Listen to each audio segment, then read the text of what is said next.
Hi, I'm Sandy, registered dietitian with Flik Hospitality Group. Welcome to my kitchen. Happy apple season, happy fall, y'all. As I chuckle and laugh at myself for saying that, but whatever. It's 2020, so here we are. I am excited to share this recipe with you. Apple butter is one of my favorite things, and if you checked out a previous video with me, I made homemade apple butter, which was what we're going to use in this recipe, but you can use store-bought apple butter. No judgment zone here. Use whatever apple butter you want to. I love using this recipe because one, it's high in fiber. It has no saturated fat in it because we're not using any butter, and it's also vegan. So those three things are going for it, right? It has fruit, has some oats in it, and the last one, if we're talking four things, super simple, like crazy simple. You could easily do this with your kids too. You can also change this up if you don't want apple butter. You can use strawberry preserves, really any preserve that you want to. You can also make this gluten-free, so if you're using gluten-free oats, you could also use a gluten-free flour. Again, versatility is a must with this recipe. So let's get started. We have 2 cups of all-purpose flour. Again, if you're going to use whole wheat flour, you can use whole wheat flour in here too. If you want to change it up for gluten-free flour, you can do that as well. I have 2 cups of rolled oats. These are not quick cooking. These are the old-fashioned oats. They have more fiber, they're sturdier, they will hold up better in this oatmeal bar. Then I'm also adding 1.5 cups of dark brown sugar. Light brown sugar is fine. I just happen to have dark brown sugar in my pantry. I'm adding 1 teaspoon of salt. I'm using kosher salt. If you're using traditional iodized salt, you want to cut that in half. And then I'm using baking soda. I'm using, I believe, let me look at my recipe here, 1/2 teaspoon of baking soda. Didn't want to tell you the wrong thing. This is going to help leaven some of that, the oats and the crumble. We're going to be using this as our base for the bar, and then we're also going to crumble this on top because who doesn't love a crumble? So I'm going to kind of toss this, I'm going to use this spoon, toss this together. You just want to get it combined gently because then we're going to add in our wet ingredients. And again, this recipe is not using any butter. What? Hold up. Butter is the best ingredient for baking. I know, but let me tell you, you're not going to miss the butter by any means in these bars. We're using apple juice and canola oil in place of the butter. If you don't have apple juice on hand, you could use orange juice. You could use any type of juice you have. Just remember, it's going to change the flavor slightly. All right, so this is pretty much all combined. What does that remind you of?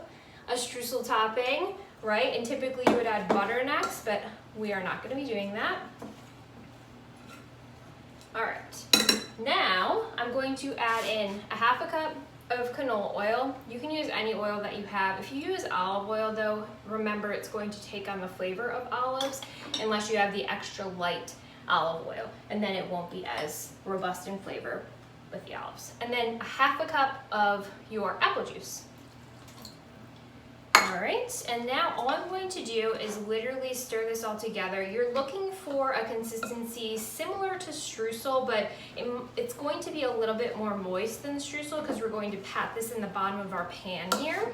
And then remember, we're saving some for the top. Look at that, coming together just fine. You could add some spices, oops, sorry. You could add some spices in here too if you wanted to add a little bit of cinnamon, nutmeg, change it up. We do have those spices in our apple butter as well, so it would be a great complement to them. I'm changing the recipe just slightly, and I'm going to add some fresh diced apple in here just because I wanted a little bit of a change up in the recipe and show you the versatility of the recipe too to do that. You could do this with the strawberry preserves and then put fresh strawberries, but again, we're in fall, so we are using all the apples we possibly can. And next up is pear season, right? And so then you can use pears in here. You could even make a pear butter, right? So take that recipe I did before, and you can use pears instead of apples, and that would be great too. All right, so we're just about combined here. You can see that didn't take too much time. Our oven is preheated to 325. Again, lower oven because we're not using any of that butter. We want it to cook a little bit longer in here. And we are good. Okay, So you can see that there, that's exactly what we're looking for. You can tell it's a little bit more moist than your traditional streusel topping, and that's what we're looking for. So I have my pan, 9x13 pan. You can use a bigger pan if you want to. It'll just be a little bit thinner. I like mine to be a little bit thicker, but again, that's just me. This is my spray bottle, my homemade spray bottle for non-stick cooking spray. You can use Pam, store brand, whatever you have. And I'm spraying the pan because I don't want my beautiful bars to stick, right? Okay. So we are going to be using about 2/3 of this mixture into the bottom of our pan, and then the rest of it is going to be the crumble on top. Notice I had a little bit more dry down there. Okay, so then all I'm doing, using my hands here, it's okay to get dirty every once in a while, right? We're literally, and it's therapeutic to me, I love to get my hands dirty when I'm cooking. All right, so I'm literally just pressing this into an even layer in my pan. Okay, and you can see how beautiful that looks, right? Now it's time for our apple butter. I'm gonna clean off my spoon. And it's about 1 16-ounce jar if you're buying the jarred apple butter. I have a little reserved over here.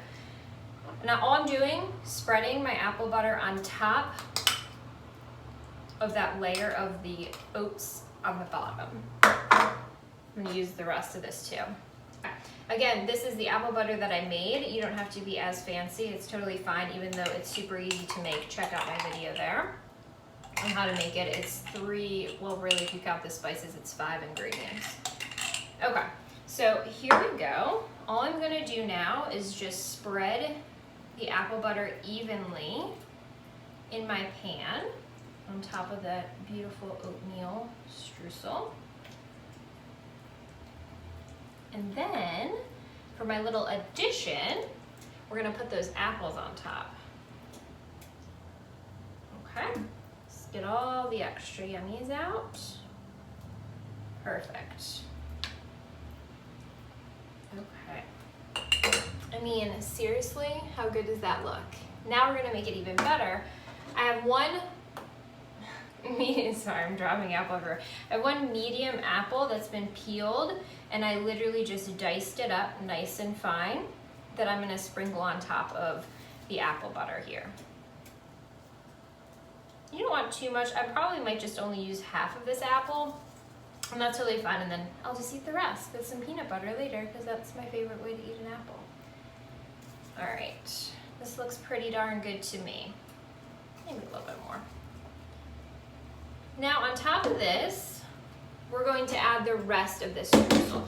The thing here though is you want to tear it into pieces so it's on top, just like you were to make a streusel topping or a streusel apple pie, right? I got apple on my mind, so I'm going to say streusel apple pie, and drop it on top of this. You're looking to coat as much surface area as you can because it's going to add those little peaks of the apple butter and the little pieces of apples in between the streusel, and that's what you're looking for here. All right, you ready for the unveiling before you put it in the oven? So that's what we're looking for, right? So you can see all the streusel on top, you can see little dots, the apples and the apple butter peeking through. That's exactly what we're looking for. Now we're gonna pop these into a 325-degree oven. Cook it for 25 to 30 minutes. You're looking for golden brown coloring, and then we're done. So our apple butter oatmeal bars have been baking for 25 minutes in the 325-degree oven. They are nicely cooling over here, and you can see they're nice and golden brown. You can see the nice little apple bits in there, and once they cool completely, we'll slice these into equal size bars. I was also thinking they'd be really good with like a drizzle of sea salt caramel on top too. So if you have that in your home, you feel free and drizzle that on there just for a little added extra something. But I hope you enjoyed these apple butter oatmeal bars. If you want to find more of these recipes as well as additional videos and resources, check out our YouTube channel and be sure to subscribe. Until next time, see you later. Bye.